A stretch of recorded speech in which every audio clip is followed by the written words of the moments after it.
So I had started to fill out the holes where the inches were. I'm not sure if I showed you that in a previous clip, but this is what it's looking like now.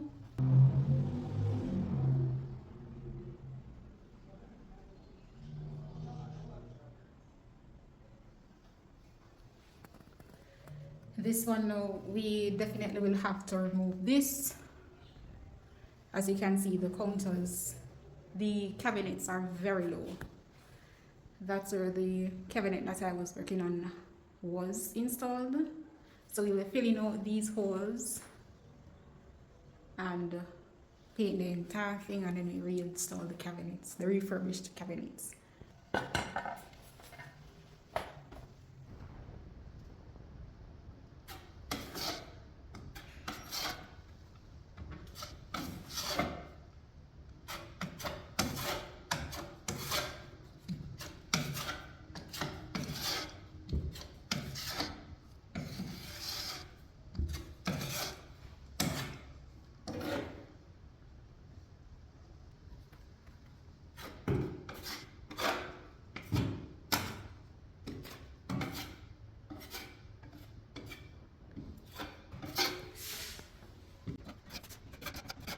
You have to work it as fast as possible so as for it not to harden too quickly before we get to use maximum. And we don't want to put too much on it to give us too much work when we're sanding it down. See, it has started to harden.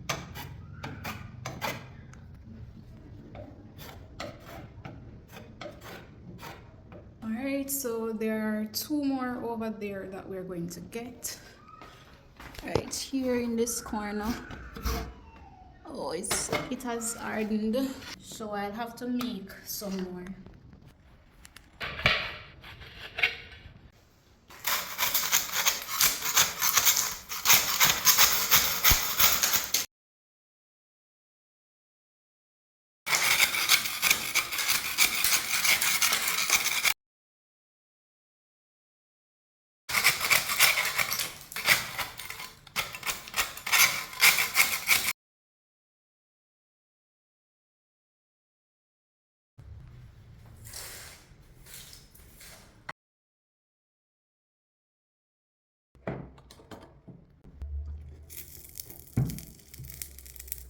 We just peel it off. Don't want to get any dirt onto it. And then for the new one, we just peel the protective backing from it. And that's it. And then we install it onto. Try and get it as centered as possible, and then we just pat it down, and we're ready to go. Alright, so let's get started.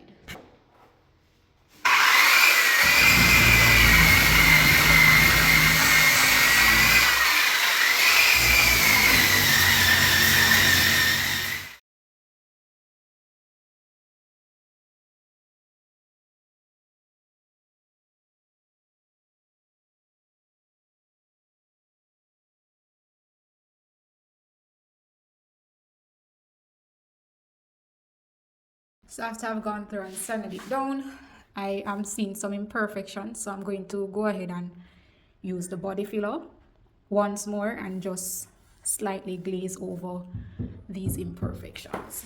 So far, this is what it's looking like. So good. Alright, so I'm going to wrap this up and catch you back in the next clip.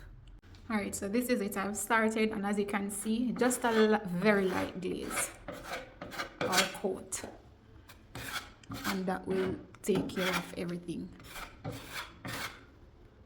See there, just a very light coat, and wipe it up. So you press it in and wipe it off. See that? And I'm going to basically just go through what I've done so far and do this. because I want a seamless painting job, right? Over here, you can take some in the corner right there. Oh, see, this is getting dry.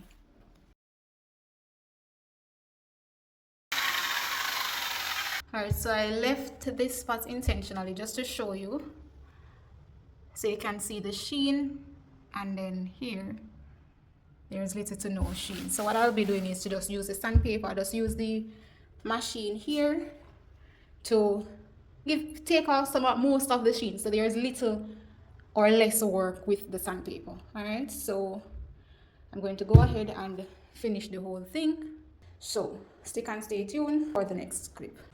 I have a 100 grit or 100 grade sandpaper that I'll be starting with. Similar to the doors and the drawers, I'll just be using the sandpaper. This is a 100 grit sandpaper, and as I go, I'll just sand and feel as I go, which these aren't as rough as the doors and the drawers. So like things like these now, you know, I'll have to get these very good. So I'll be using a combination of techniques. So if I need to use this, I'll definitely be using this. So you can see here already. So I'll be using a combination of techniques as needed to get them to a nice flat and smooth surface.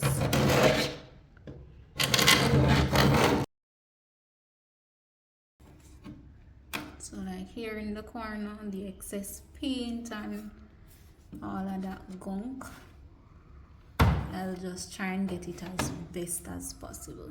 You're not even seeing it, right? So I'll try and get these as best as possible.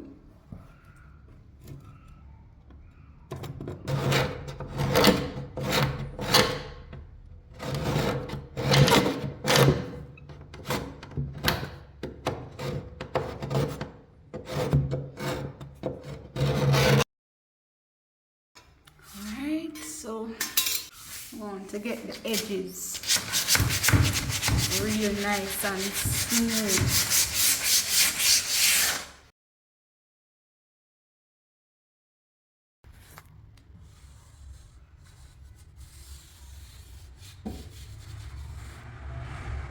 So I'll be doing this for the entire base cabinet. Alright, so for in these creases and the corners where the machine, I was unable to use the machine and the machine is unable to go, I'll just be using the sandpaper itself and just cuff up the area, rough it up, just like here. I'll just be doing something like this, because these areas wouldn't necessarily have any paint built up, and as you can see here, the sheen is somewhat gone.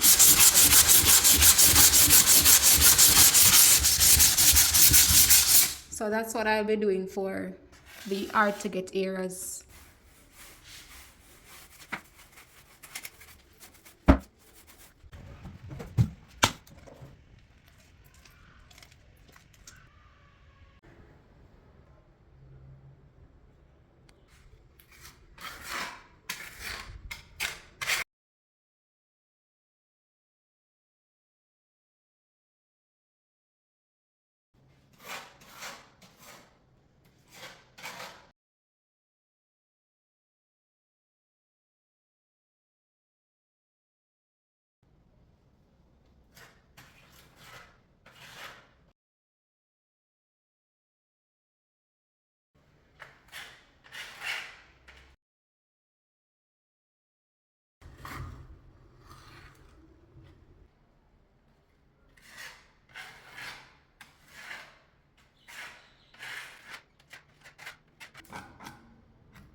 So what I'm doing now is to just remove the excess so there's less sanding for a smooth surface.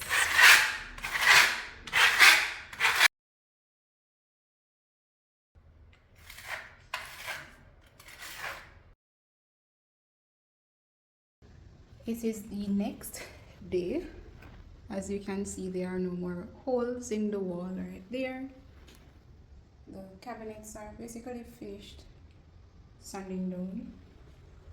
This one is to be removed. This one is not yet finished, as you can see right there. And inside, it's actually nailed in place, so I'll have to get someone to remove this so I can do the necessary works. There were some holes in here. As you can see, I've patched that one. It's not completely patched, but once the cabinet is removed, I'll also be patching here properly. So these are now dry to the touch, very hard. So what I'm going to be doing, if you look closely, there is still an indentation in some of them. So once it dries, then it will reduce in size. I'm going to give it another light glaze with the compound I have here, just to have one surface, one flat surface. Even though some of these will be hidden, but for a nice clean work, there was a hole there that I removed a nail, and one up there as well. I'm not sure if you can see it, but yeah. So I'm going to glaze out these. Same procedure. I'm not doing a lot, so I don't need a plaster pan. This is a putty knife, and it's small for the small areas that I'm doing, and it's much more comfortable to work with.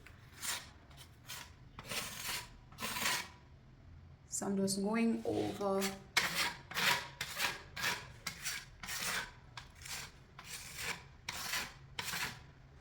and for anyone like this one here, you know, this definitely need a little touch out. There's a bulge there, but yeah.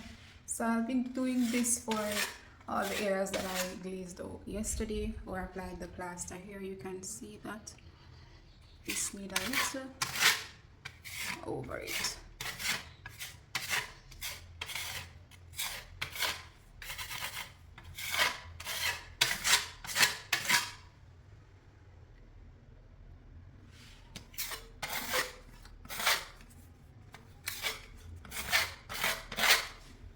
So I just use one side to apply, and if it needs any cleaning, I just use the other side to smooth it off.